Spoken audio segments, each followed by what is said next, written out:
Hi, പാത്രം കൊണ്ട് പൂക്കളം. ഞാൻ ആദ്യമായിട്ട് കാണാ. Teacher silence. ആന്റി എന്താ ഉണ്ടായേ? അവൻ വീട്ടിലും തുടങ്ങിയോ ആക്രമണം? എന്താ ഞാൻ അറിഞ്ഞ പൊട്ടില്ലേ? അബദ്ധം പറ്റിയത് എനിക്കാ. അവന് ഇഷ്ടമുള്ളിടത്ത് അവൻ പഠിച്ചോട്ടെ.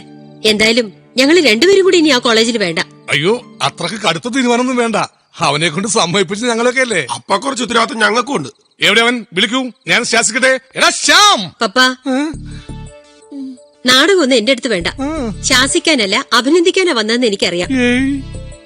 ഇതാരാ? ഒരു പുതിയ കുഞ്ഞാട്. നമസ്കാരം ആന്റി, ഞാൻ രഞ്ജിത്ത്, ശ്യാമിന്റെ ഫ്രണ്ടാ. ഡിവാൾഡിയുടെ ഒഫീഷ്യൽ ഡിസൈനറാ. കൊള്ളാം, കുരുത്തക്കേട് പഠിക്കാൻ പറ്റിയ സ്കൂളാ. എന്റെ ശരിക്കുള്ള കമ്പനി ബോംബെയിലാ.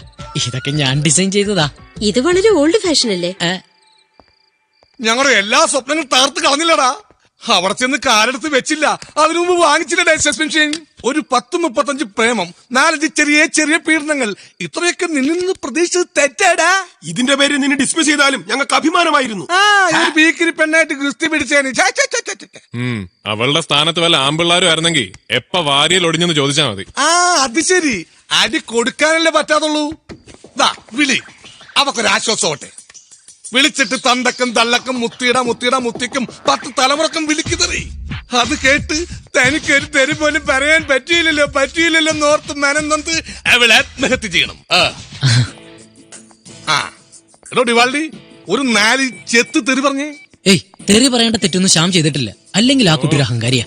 എടാ, ആ പെണ്ണിനെ വിളിക്കാൻ പറ്റിയ 4 ഫാഷനുള്ള തെറി പറയാനാ നിന്നോട് പറഞ്ഞത്. അതൊന്നും വേണ്ട ശ്യാം. എന്തായാലും ആ പെണ്ണൊരു സ്ത്രീയല്ലേ. നിന്റെ അമ്മയും പെങ്ങളൊന്നും അല്ലല്ലോ. പറടാ, ഒരു 4 വിളച്ച തെറി. Stupid girl. അയ്യേ, അതൊരു ഏപ്പറത്തിന്റെ പേര് പോലെ ഇരിക്കുന്നു. അതെയോ? യൂസ്ലെസ് അല്ലെങ്കിൽ ഇഡിയറ്റ്. എടോ മണവണാഞ്ച, ഈ LKG സ്റ്റൈൽ സാധനമല്ലേ വേണ്ടത്.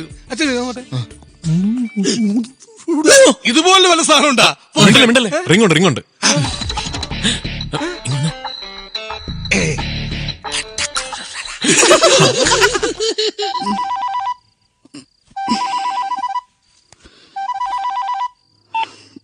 ഹലോ.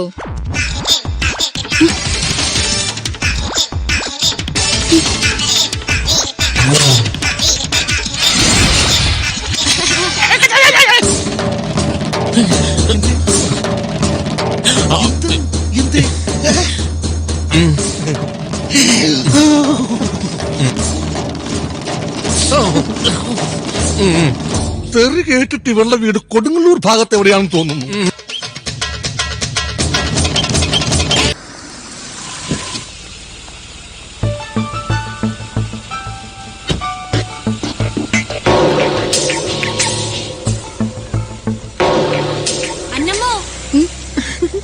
ആയമ്മ പിന്നെയും കയറി നിന്നല്ലോ നമുക്ക് പണിയുണ്ടാക്കാൻ. ഇത്തിരി വിയർത്തിട്ടാണെങ്കിലും കഴിഞ്ഞ തവണ നമ്മള് പൊട്ടിച്ച് കൈ കൊടുത്തില്ലേ? ആ ടൈപ്പ് തറവേരെ ഇത്തവണ നടക്കൂല മോളെ. അവള് ഭയങ്കര കോൺഷ്യസാ. അഞ്ജു അറിയാലോ. ദേ വരണുണ്ട് കൊള്ളിപ്പിശാശം.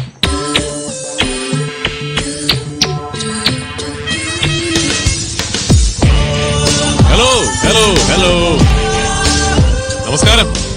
എത്തിയില്ലോ മുതല്. നിങ്ങൾ ഇവിടെ നിക്ക്, ഞാനിപ്പോ വരാം. എന്തിനാ, നിനക്ക് മതിയായില്ലേ? ഇല്ല മോളെ. നീ ചെന്ന് ഒരു നോമിനേഷൻ വാങ്ങി വെക്കേ. നീ നിക്കാൻ പോവാ? ഹോ, ഇങ്ങനെ ഒരു പോത്ത്. ഇവിടെ ഏത് പട്ടിക്കളിയാടി എനിക്ക് വോട്ട് ചെയ്യാ? ആദ്യം പറഞ്ഞത് ചെയ്.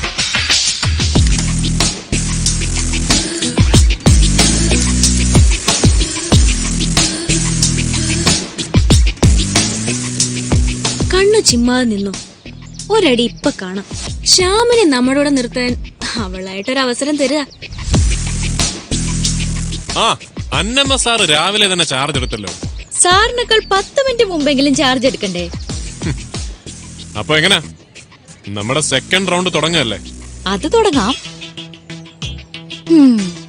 നോക്കിയേ, സകല അസത്തുക്കളും ഒരടി പ്രതീക്ഷിച്ച് നിൽക്കാം.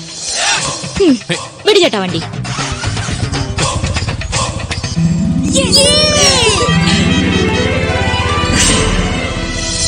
വിജനമായ സ്ഥലത്തേക്കാണല്ലോ പോക്ക്. ഒന്ന് അടങ്ങിയിരിക്കണ്ട അന്നമ്മേ. നമ്മൾ ആമ്പിള്ളാരിങ്ങനെ പേടിച്ചാലെങ്ങനെ?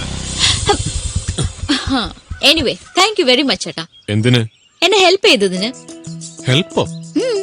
ഒരുപാട് അലവലാതി പിള്ളേർക്ക് ഇങ്ങനെ ഒരു സർപ്രൈസ് കൊടുക്കാൻ എന്നെ ഹെൽപ്പ് ചെയ്തില്ലേ, അതിന്. നീ തന്നെ ഒരു ഹിമാലയൻ സർപ്രൈസ് അല്ലേ അന്നമ്മേ? ഈശോയെ. പറ, എങ്ങനുണ്ടായിരുന്നു എന്റെ മുഖ്യ ശത്രുവിന്റെ 15 ദിവസങ്ങൾ? പരമ ബോർ. യുദ്ധം ഇല്ലാതിരിക്കുമ്പോ അമേരിക്കൻ പ്രസിഡന്റ് ബുഷിന് തോന്നുന്ന ഒരു ബോറടിയില്ലേ, ഒരു ഇന്റർനാഷണൽ ബോർ. അത് തന്നെ. മറ്റേത് ഓരോ രാത്രിയും വെളുപ്പിക്കുന്നത് മച്ചുവിനെ എങ്ങനെ പണി തരാന്ന് ആലോചിച്ച.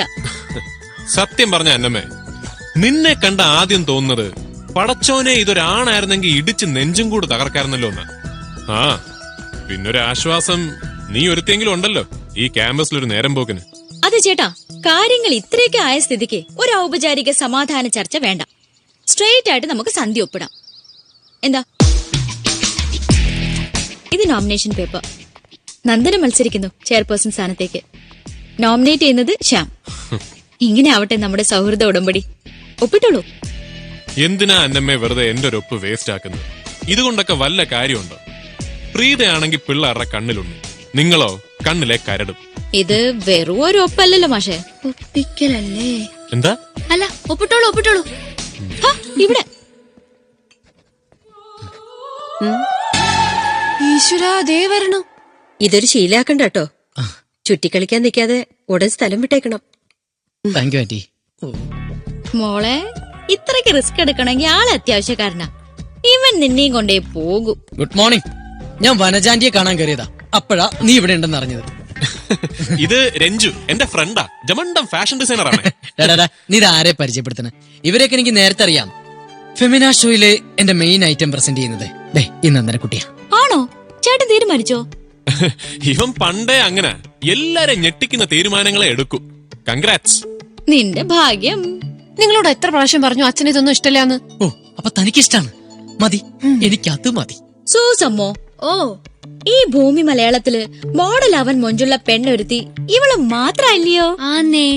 അപ്പൊ പിന്നെ ഈ ചേട്ടന് കുറ്റം പറയാൻ പറ്റില്ല, ഒരിക്കലും ഇല്ല. ശ്യാമേ, ഈ പെങ്കൊച്ചിനെ സൂക്ഷിച്ചോ. സൾഫ്യൂരിക് ആസിഡിന് കയ്യും കാലും വെച്ച പോലത്തെ മോതലാ. മോനെ ഡിസൈനറേ. പപ്പയാ? ആ പപ്പാ. ഓ, അത് ശരി. എനിക്ക് കെട്ടുപ്രായമായി നമത്താഴ്ച പറയുന്നത്. ആ, കാണുന്നതിൽ ബുദ്ധിമുട്ടൊന്നുമില്ല. പക്ഷെ വല്ല ചോക്ലേറ്റ് പയ്യനും ആണെങ്കിൽ ഞാൻ വരട്ടിയോടും. എന്റെ കോൺസെപ്റ്റ് മത്തയച്ചൻ അറിഞ്ഞൂടാ. എന്നാ കേട്ടോ, മമ്മൂട്ടി മോഹൻലാലിനെയും പോലും ഒന്നും അല്ലെങ്കിലും അത്യാവശ്യം 2 പേര് വന്നാ ഇടിച്ചിടാൻ പറ്റണം. 4 എണ്ണം അടിച്ചാലും നാക്കു കുഴയാതെ നഗരം നഗരം മഹാസാഗരം എന്ന പാട്ട് പാടാൻ പറ്റണം. പിന്നെ ഓ, മതിയോ? അപ്പൊ ശരി, ആള് വിട്. മത്തയച്ചൻ എനിക്ക് വേണ്ടി ചെറുക്കൻ ഹണ്ടില്ല. എന്തായാലും പാവം മത്തയച്ചൻ കുറെ വേർക്കും. Morning. Morning. Shyam, all the best. We support you, man. സപ്പോർട്ടോ?